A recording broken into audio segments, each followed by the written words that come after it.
The World Series tomorrow night at Truist.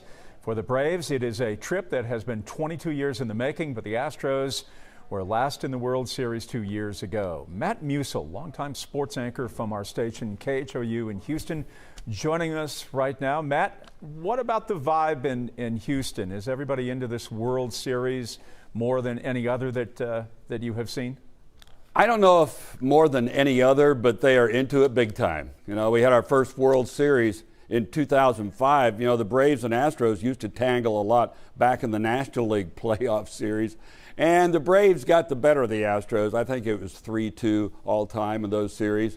But you guys were fortunate. You got your World Series championship back there in the 90s. We didn't even get to the World Series to 2005. And then I tell you, Jeff, young fans here are spoiled. 3 of the last 5 years, the Astros have been in the World Series, and coming off the pandemic, the fans here are totally jazzed. Extra jazzed because they've seen their beloved Astros booed and made fun of and criticized wherever they go during this season. So they are totally excited about this, especially coming off that win in Game 2. How about your guys down there? I know Braves fans are fanatics over that baseball team. Well, you certainly make a point about young people, and young people here believe that great baseball has been a birthright. I mean, for the last 30 years, the Braves have been winning greatly during the regular season, but October has been the cruelest of months with some of the great Braves teams of the 1990s, maybe the greatest starting pitching rotation in Major League Baseball history, yet only one world championship in 1995. And that 95 team probably was not the best Braves team of the 1990s. So there is a sort of a hope and a wish that this is going to be a little bit different. And certainly this team has surprised as they started out very slowly, had some very key injuries, including Ronald Acuna. But they certainly have been a team with a lot of momentum, a lot of energy, and a lot of effort here. And oftentimes, as you know and you have seen over the years in Major League Baseball, the NFL, and the NBA, teams that get on those rolls are the ones that win the championship. Yeah, no doubt about that. Now, speaking of those other sports and such, I've seen the national map of baseball fans, and 99% are Braves fans right now because of the cheating accusations and the scandal of the Astros in 2017. I see a little pocket around the Houston area. Otherwise, it's the Astros against the world right now. And I want to ask you about, the Braves fans really care about that? It was different. I was in an American League ballpark, an opposing ballpark this summer, and fans were booing players that weren't even in the minors in 2017. They were just booing Astros players. How about it? This is a National League park and a National League fan base. Do they care much about the what's happened in the past with these Astros? I don't really, I don't know. I can't speak for the collective, certainly, but I don't get a sense of that sort of good versus evil here. I don't get the same sense that you might in Los Angeles or I know when the Astros went to New York to begin the season, they really took a lot of abuse from fans there. But I don't sense that. Atlanta's a little bit of a different place. This is not like, you know, Chicago or Boston or New York, or Philadelphia, those kinds of cities with a long memory about sports. I think sports oftentimes here through the generations is viewed in the context of going to a concert, going to a play, and that is, you know, we're greatly entertained by it here, but, you know, it's not a generational thing here. It's not the same as you see in the Northeast. And I don't know if Houston's like that, but the similarities between Houston and Atlanta are real. You know, 60 years ago, not very big cities, and now all of a sudden, you know, top 4 or 5 or 6 markets in the United States as far as Nielsen television goes. Hey, I want to ask you about, because I went to a lot of games at Atlanta Fulton County Stadium when I was down there working in Georgia in the late 70s, and then Turner Field, because the Astros and Braves are going back and forth these playoff series. How is this?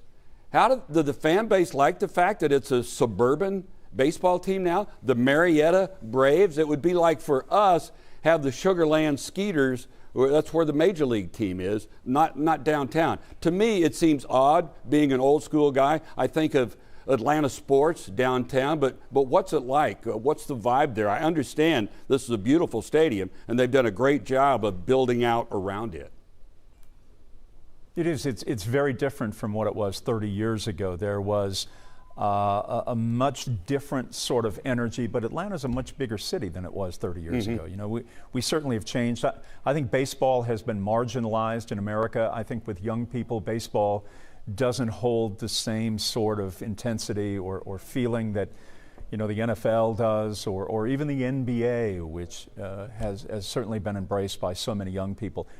I think there's a different element of that. But yeah, there is a political dynamic, as there is with everything in the United States these days. And with the Braves moving out into what's called Cobb County, into suburban Atlanta, it has created some hard feelings, to put it mildly, with City Hall here. And there is that dynamic, and it is one that we've kind of kept an eye on. And you know, it is different. It's different from 1999, or it's different from 1991, you know. You know, with Turner Field no longer part of the equation, or Atlanta Fulton County Stadium, it is different. But, you know, the Braves were number 2 as far as attendance go in Major League Baseball, so they have an enormous fan base, and a passionate one as well. Yeah, no longer on the Superstation, right? If I have that right. But that's where that whole huge right. fan base came from originally. I want to ask you about the popularity of these managers. Dusty Baker is one of the most popular guys in the country. He's a baseball legend. And Brian Snitker has become that, just calmly, quietly going about his job, and then, winning 4 straight division titles. I love this managerial matchup here. Yeah, it's great. And Dusty Baker here in Atlanta holds a very special place because, you know, he was drafted by the Braves in 1967. He spent a lot of years here, very, very close friend of Hank Aaron. And Mr. Aaron was his mentor and his shepherd for almost his entire life, you know, and was one of the, was at the funeral and, you know, one of the pallbearers at the funeral here in January for Mr. Aaron. And you know, Brian Snitker on the flip side is certainly of the ilk of Bobby Cox, who was his mentor. And Cox, a much beloved figure here now at the age of 80 and incapacitated largely by a stroke. And there is that sense of tradition and lineage, I think, with Brian Snitker that has had great meaning to the fan base here. And he has pulled all the right strings. He is an old school guy who has a great, wonderful way with young players. Yeah, I love it. I love that matchup. Okay, we talked about the veteran managers. We got rookies going here tomorrow night. I'm told we're about ready to wrap up here, but we got rookie against rookie here in the pitching matchup. Should be interesting to see what occurs. Matt, I know you have been in Houston a long time. You have been there, I think, longer than I've been in Atlanta. I got to Atlanta in 1984, so combined, you and I have a lot of years in the cities in which we have been reporting sports for all these decades. So we'll see what happens. No doubt about that. I've covered every Astros playoff game in history. I came here in 1980. Hey, Jeff, thanks so much for your time. This was fun. Let's get together again.